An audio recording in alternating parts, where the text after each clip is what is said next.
ជំរាបសួរបងប្អូនអរគ្នានេះគឺជាភាគទី2នៃដំណើរកម្សាន្តទៅលងព្រះបាងរបស់យើងខ្ញុំពេលជិះឡានក្រុងមកដល់វាងច័ន្ទភ្លាមយើងក៏ប្រញាប់ប្រញាល់ជិះតាក់ស៊ីទៅស្ថានីយ៍រថភ្លើងដើម្បីទិញសំបុត្រខ្លាចក្រែងលោតសំបុត្រអស់ប៉ុន្តែពេលដែលមកដល់គឺការទិញសំបុត្រគឺមានភាពងាយស្រួលដោយសារថ្ងៃនេះអត់សូវមានមនុស្សច្រើនអញ្ចឹងខ្ញុំក៏ទិញសំបុត្របានភ្លាមសំបុត្រហ្នឹងគឺឡើងនៅម៉ោង9:45នាទីហើយយើងក៏នាំគ្នាទៅ check in ភ្លាមដោយសារវាជិតដល់ម៉ោង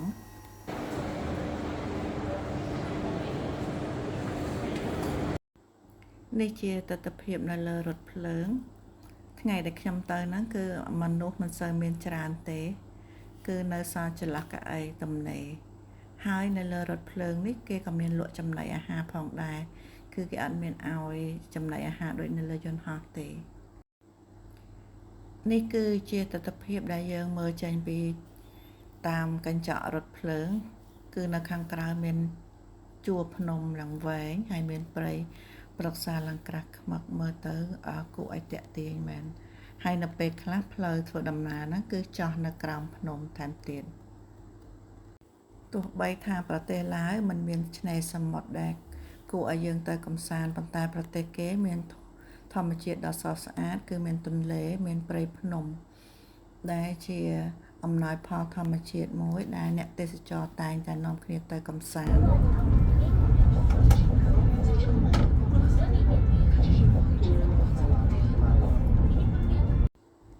ឥឡូវយើងមកដល់ស្ថានីយ៍លងព្រះបាងហើយ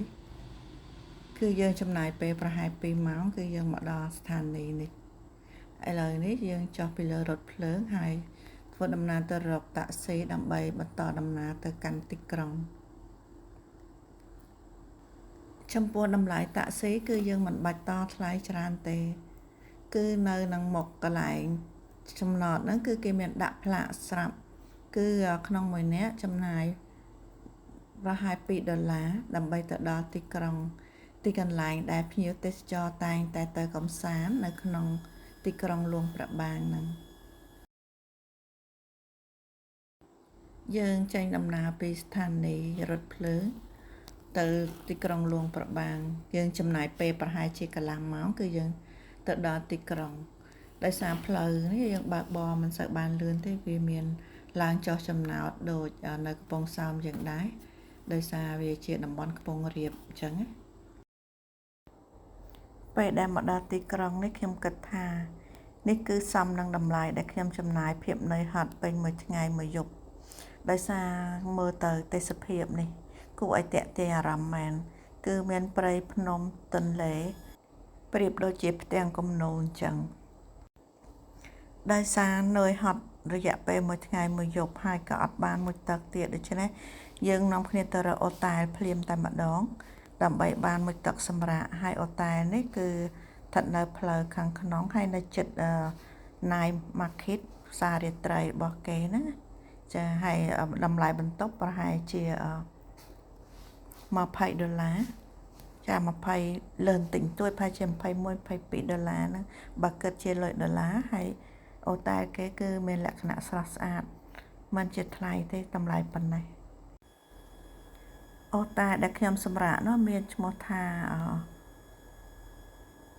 That Saffron Hotel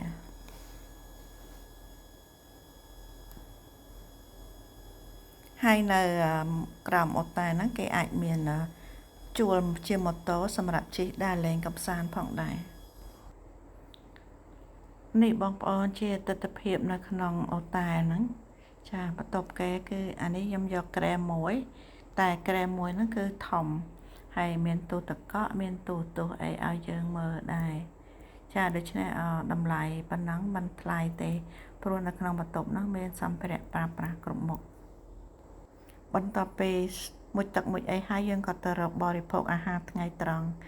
នៅទីនេះគឺគេមិនចោលបាយដំណើបទេកន្លែងណាក៏មានបាយដំណើបដែរចានេះជាទស្សនវិជ្ជាផ្ទះដែលនៅក្នុងទីក្រុងនេះគឺផ្ទះនេះមានលក្ខណៈជាផ្ទះបុរាណយើងមើលទៅផ្ទះមានលក្ខណៈដូចជាផ្ទះហ្នឹងចាស់យូរណាស់មកហើយតែផ្ទះខ្លះគេកែលម្អទៅជា អូតែលហើយគេលាបថ្នាំលាបអីថ្មីអញ្ចឹងណាចាហើយតែផ្ទះខ្លះក៏គេមានលាយទៅដោយស៊ីម៉ង់ថ្មអីចឹងជាដើមបើផ្ទះបុរាណពិតប្រាកដគឺជាផ្ទះឈើបន្ទាប់ពីសោះសពអាហារហើយយើងដើរមើលផ្ទះប្រជាជនហើយខ្ញុំក៏ទិញសម្បត្តិឡើងទៅលើភ្នំចាភ្នំនេះគឺជាភ្នំដែលទេសចរតែងតែឡើងទៅកំសាន្តនៅលួងព្រះបាងនេះគឺតម្លៃសម្បត្តិម្នាក់ 30000 គីបប្រហែលជា 15000 លុយខ្មែរយើងភ្នំនេះមានឈ្មោះថាប្រាថាតឈុំស៊ីប៉ុន្តែគេហៅកាត់ថាភ្នំភូស៊ីភ្នំនេះមានកម្ពស់ខ្ពស់គួរសមដែរគឺឡើងមហត់ដែរបើតាមអ្នកបើកតាក់ស៊ីដែលជូនខ្ញុំមកដល់ទីនេះណាគាត់ប្រាប់ថាភ្នំនេះគឺមានចំនួន300កាំ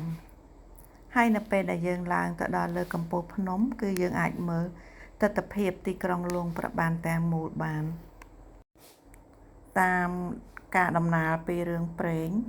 គេនិយាយថាភ្នំនេះកើតឡើងដោយសារហនុមាននៅក្នុងរឿងរាមាយណៈឥណ្ឌាដែលបាន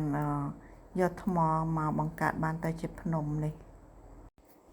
ថ្ងៃដែលខ្ញុំមកទីនេះគឺជាថ្ងៃទី17មេសាដូច្នេះគេមិនទាន់ផុតចូលឆ្នាំនៅឡើយទេគេនៅប្រារព្ធពិធីចូលឆ្នាំនៅឡើយហើយមានភ្ញៀវទេសចរបរទេសមកកំសាន្តច្រើនដូច្នេះតិចទៀតយើងនឹងឃើញនៅលើភ្នំគឺមានមនុស្សច្រើនប៉ុន្តែដោយសារនៅលើភ្នំហ្នឹងផ្លូវដើរវាចង្អៀតអញ្ចឹងគេត្រូវដើរចូលទៅម្ដងម្នាក់អញ្ចឹងมันអាចទៅជុំគ្នាបានទេ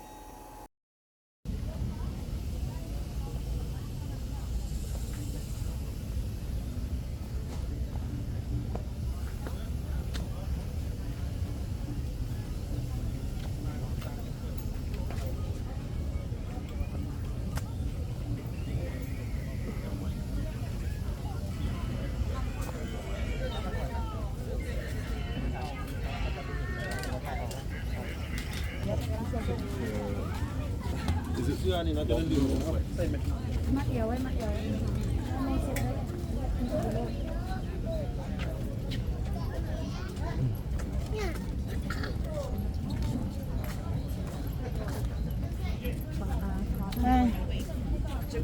Ôi lên.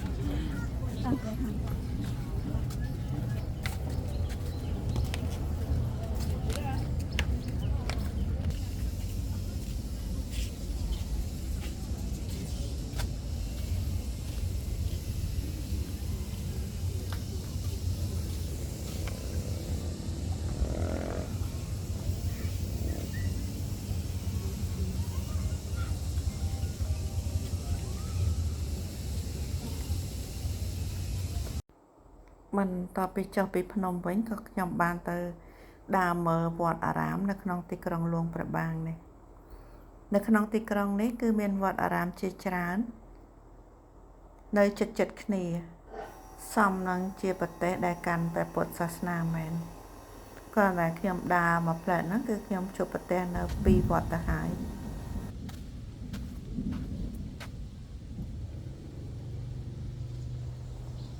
អ្វីដែលប្លែកពីប្រទេសកម្ពុជាយើងគឺ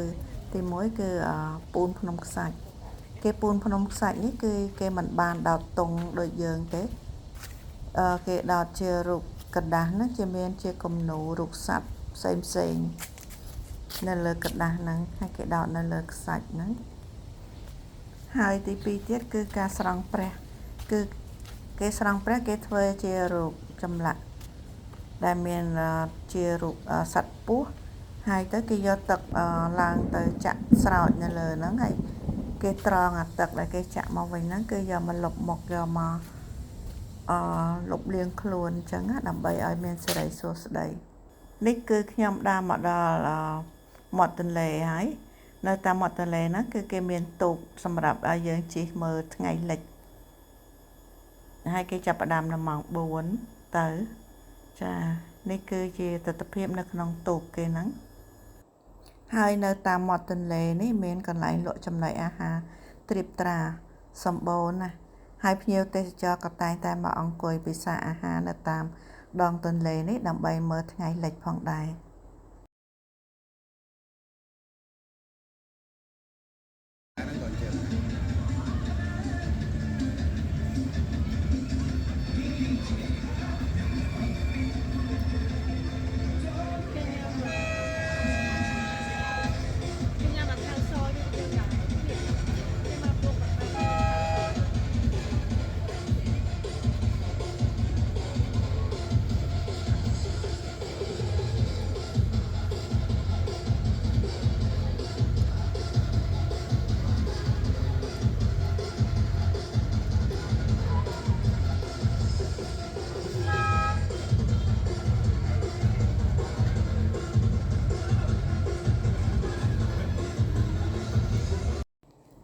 ពេលយប់ឡើងខ្ញុំបានដើរចូលក្នុងវត្តមួយគឺឃើញគេរៀបចំពិធីស្រង់ព្រះនេះយើងឃើញគេឡើងទៅខាងលើហ្នឹងគេដងទឹកណាយកទៅចាក់ទៅហើយទឹកដែលគេចាក់ហ្នឹងវាហូរចុះមកក្រោមហើយគេក៏នាំគ្នាត្រង់អាទឹកដែលហូរចុះមកហ្នឹងដាក់ផ្តិលឬក៏ដាក់ដបដាក់អីអញ្ចឹងយកទៅផ្ទះវិញអញ្ចឹងហើយនៅក្នុងវត្តនេះផងដែរក៏មានលេងជាល្ខោនជារបាំផងដែរដើម្បីឲ្យប្រជាជនគេទស្សនាហើយរបាំដែលគេសម្ដែងហ្នឹងគឺគេសម្ដែងរឿងរាមកេរ្តិ៍ហើយនឹងរបាំដែលស្រីរាំផងដែរមើលទៅលក្ខណៈគឺប្រហាក់ប្រហែលនឹងរបាំរបស់ខ្មែរយើងដែរ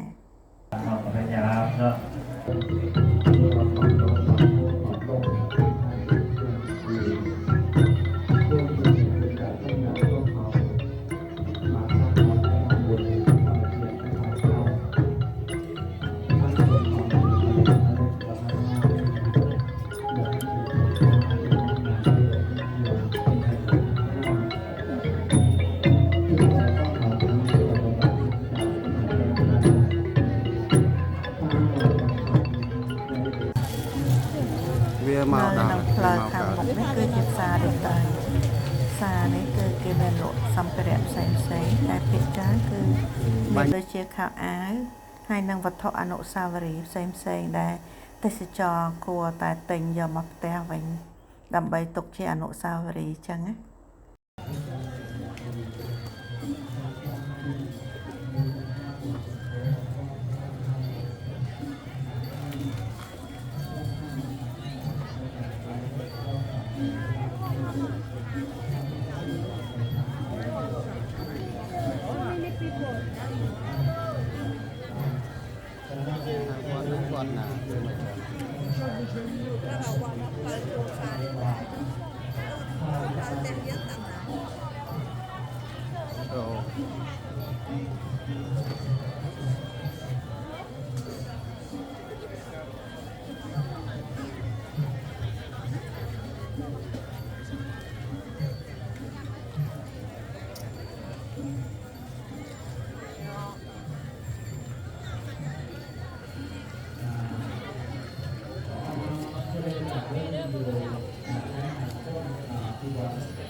វត្តសវណ្ណភូមិរាដា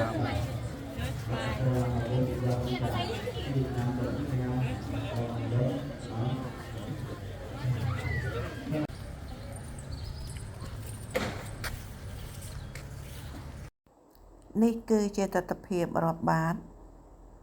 ប្រជាជនឡាវគឺគេងើបតាំងពីម៉ោង 5 ទៀបភ្លឺរងចាំដាក់បាតលោកក្នុងចំណោមហ្នឹងក៏មានភ្ញៀវទេសចរជាច្រើនផងដែរដែលរងចាំដាក់បាតលោកដែរចំណីឬក៏នំដែលគេសម្រាប់ដាក់បាតលោកហ្នឹងមានជាបាយដំណើបហើយនឹងនំកញ្ចប់ទូច